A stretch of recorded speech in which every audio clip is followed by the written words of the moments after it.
So good morning and welcome to our April 30th chapel, the last one of this month. Tomorrow is the month of May and our march to the end of the year. Our theme today is Lifelong Journey to Cultural Identity. Our opening song is going to be We Are Many Parts, number 834. We'll sing verses 1 and 3. After I do the opening prayer, Clara will do our reading. Mr. Utsumi will be our speaker today. We have a fabulous surprise faculty trio that will be doing the reflection song. Closing prayer by Father Matthew. We'll have a little play scene of our upcoming middle school play and then community announcements. So if you please stand and sing verses 1 and 3. We are many parts. Am I in your room? We are many parts. We are all one body. And the gifts we have, we are given to share. May the Spirit of love make us one indeed. One the love that we share. One our hope in despair. One the cross that we bear. God of all, we look to you. We would be your servants too. Let us be your love to all world. We are many parts. We are all one body. And the gifts we have, we are given to share. May the Spirit of love make us one indeed. One the love that we share. One our hope in despair. One the cross that we bear. So we sing this great and small, seek the greatest gift of all. If you love, then you will know the Lord. We are many parts. We are all one body. And the gifts we have, we are given to share. May the Spirit of love make us one indeed. One the love that we share. One our hope in despair. One the cross that we bear. So let us remember we're in the holy presence of God and one another. A translated Shinto prayer. I reverently speak in the presence of the great parent God.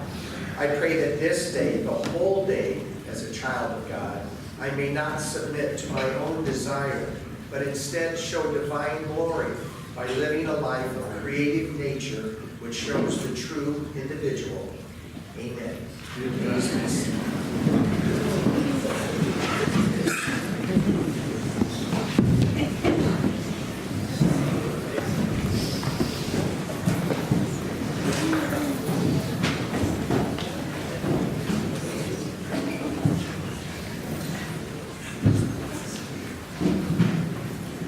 Holding to the constant, Lao Tzu. Break into the peace within, hold the tension in stillness. And in the world outside, you will apply, master the 10,000 things. All things rise and flourish, then go back to their roots. Seeing this return brings true rest, where you discover who you really are. Knowing who you are, you will find the constant.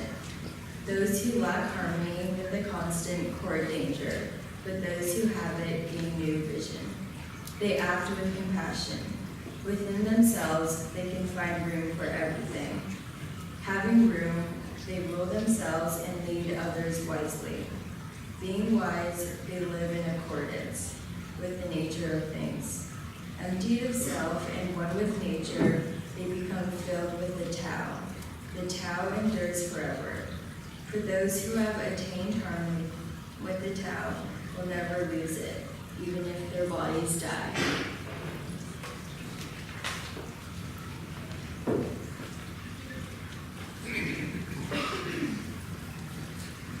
Good morning, everyone. Good morning. Great view from up here.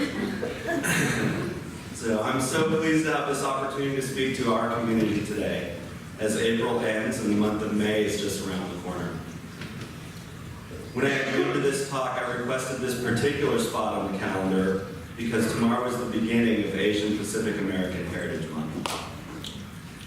I feel like, sort of like one of your parents or maybe a grandparent who can't let a topic pass without bombarding you with stories and historical facts. But bear with me, I'm a history teacher, so I think this stuff is important. So here's the deal. The nationwide celebration of the achievements and contributions of Asian Americans and Pacific Islanders in the United States began in 1977, when Representative Norman Y. Mineta of San Jose, a Japanese American who was incarcerated at Hart Mountain in Wyoming during World War II, along with his colleague Frank Horton of New York, introduced a House resolution to proclaim the first 10 days of May as Asian American Heritage Week.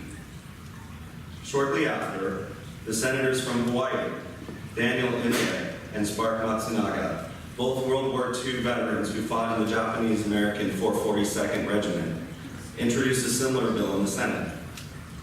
President Jimmy Carter signed a joint resolution designating the yearly celebration. Heritage Week became a month-long celebration in 1990 when President George H.W. Bush signed a bill by Congress. The official month was signed into U.S. law in 1992. So why the month of May? Two reasons. Firstly, it commemorates the immigration of the first Japanese to the United States on May 7, 1843. The month also marks the completion of the Transcontinental Railroad on May 10, 1869, a feat achieved largely with a workforce composed of Chinese immigrants. Now, I'll admit to you, not like I learned this stuff as a kid, or I've even known about it as an adult. To be honest, I just looked up the origins of Asian Pacific American Heritage Month a couple weeks ago when I started preparing for this talk. But this is an important point. I didn't learn about these historic events and cultural celebrations in school. Most of the Asian faces in my history books growing up were of enemies, of oppressed people, and of those whom the American government decided to explicitly exclude from our nation. Beyond school, the Asian presence I saw in movies and TV was marked by stereotype and subservience rather than dignity and pride. To me, this largely typifies my experience as an Asian American, particularly as an Asian American male living in California, where it's possible to blend in and even be glanced over as a minority group. I have often felt behind in my own understanding of place in the communities I'm part of. It has taken a lifetime of learning to come to understand how I'm viewed, and most importantly, how I view myself. So where and how have I learned about my own heritage and my own identity? I'll share a few personal stories with you this morning of places and experiences and how they influenced me in a series of stages leading to the embracing of my cultural identity. So to start, at first, I questioned. I'll start with what I know was my first awareness of race. I was maybe 3 or 4, and I learned this first lesson on the street. Sesame Street, that is. If you watched Sesame Street as a kid, and according to statistics on the internet, you did, you may remember Luis and Maria, co-owners of Luis's Fix-It Shop. These characters, along with cartoons sprinkled throughout the show, introduced me to the Spanish language. Any teachers of you who grew up in the 70s might remember the Abierto Cerrado cartoon. Look it up on YouTube, it's kind of a trip. Well, anyway, this prompted me to ask my mom why we didn't speak Spanish. She was perplexed. She responded, "Well, why would you ask that?" And I replied matter-of-factly, "Because I'm Mexican."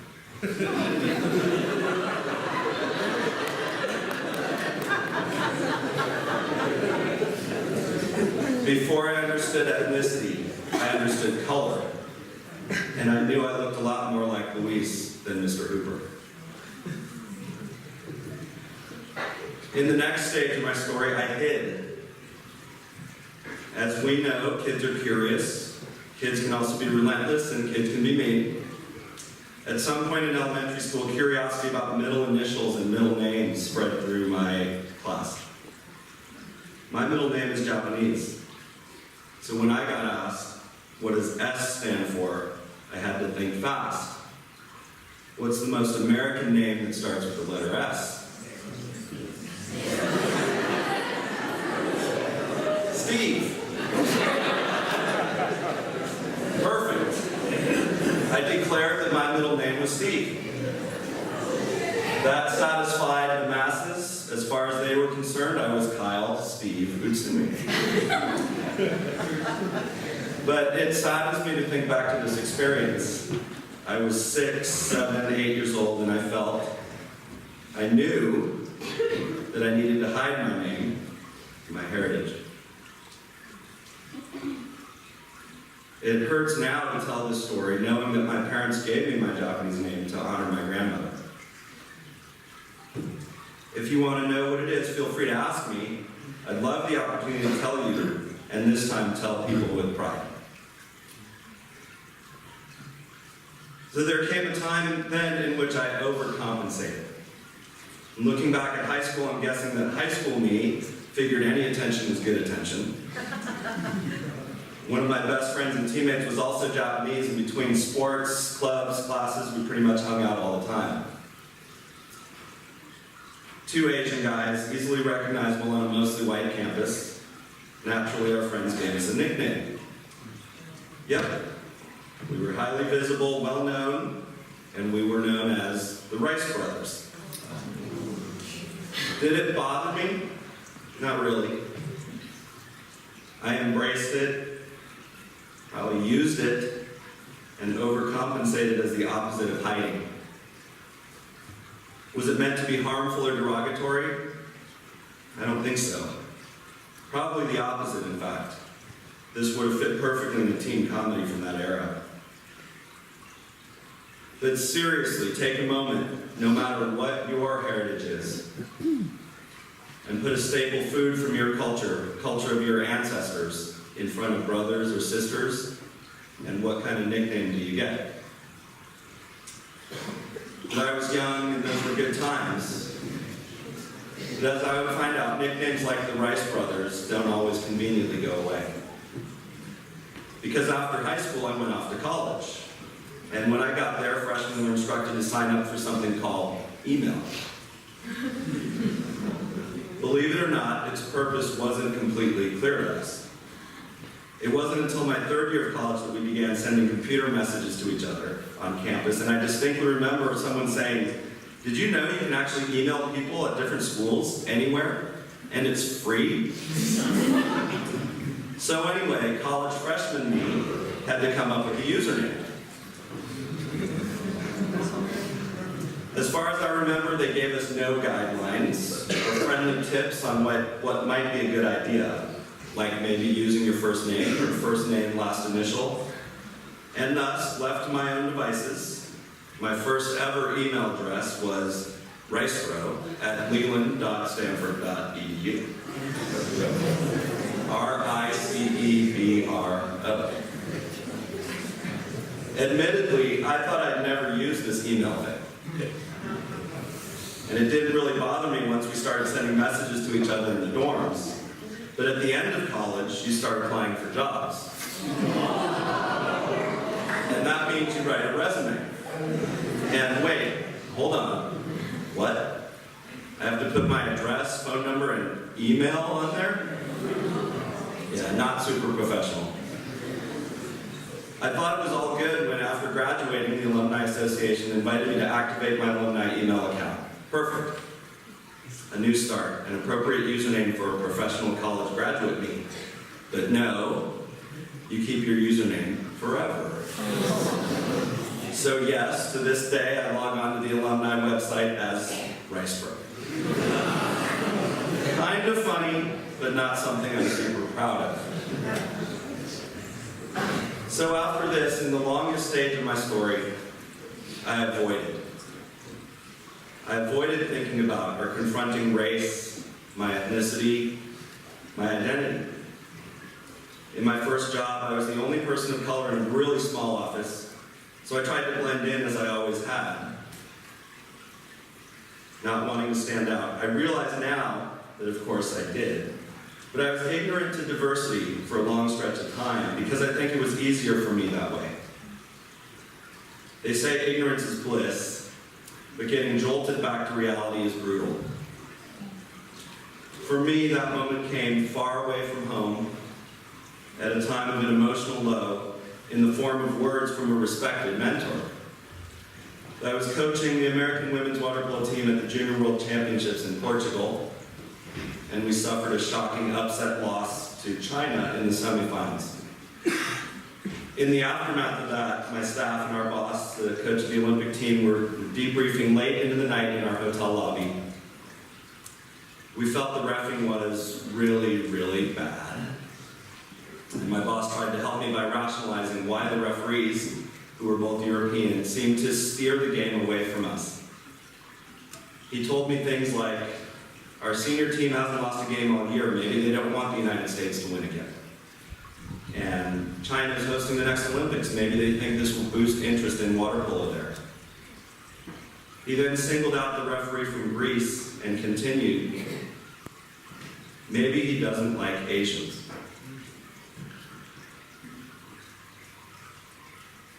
And those words made my heart sink. I'd never imagined this idea. Certainly never in the context of this concept impacting me, or my family, or my team, or in this case, my country. I highly doubt it was true. After all, the winning team that night was 100% Chinese. But the phrase, maybe he doesn't like Asians, jarred my brain and made me think deeply about what other people might experience. Perhaps on a daily basis. Made me wonder what treatment they have received that would make someone think, maybe he or she doesn't like people like me. I came to realize that this exists. I had just been privileged enough not to have to confront it until well into my adult life. At what age? For how long have people of diverse heritage, of diverse ability, of diverse orientation lived with this unsettling possibility? I'll never forget those words, and I think about them often. This was a huge lesson in my life. I realized that I cannot avoid or ignore who I am and how the world sees me, nor do I want to. I decided I can be in control of my story. I can speak up and speak out.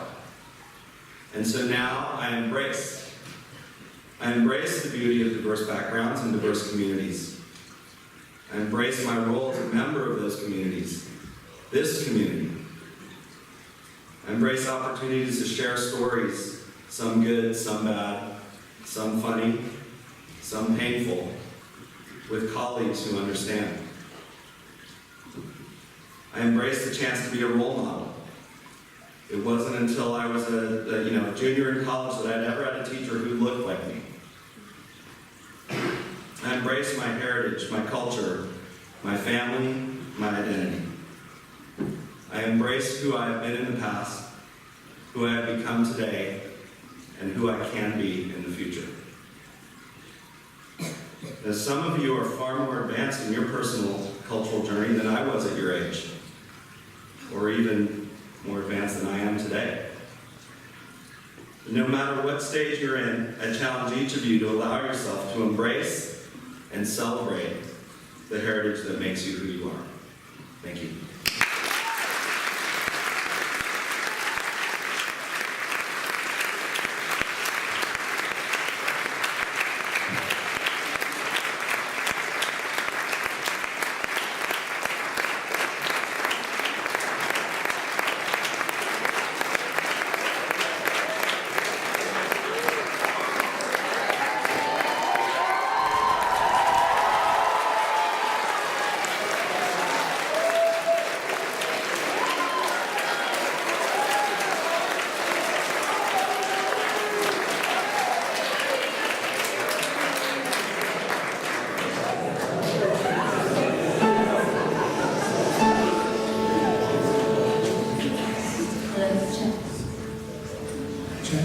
Hi, everyone.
Let us pray. Heavenly Father, the beauty of your creation is only beautiful because of its diversity. In green things, in oceans, in hills, but most especially in us, your children. All your children. Everywhere, your children. We thank you for planting your spirit within us to make us proud, to make us comfortable in our own skin, so that by our diversity, we give glory to you, who are the God of all diversity. We thank you for your gifts, and we ask that we may respect those gifts, especially in each other, celebrate them, and praise you for them every day of our lives. We thank you for everything. In Jesus' name we pray. Amen. Amen. Saint Benedict. Pray for us.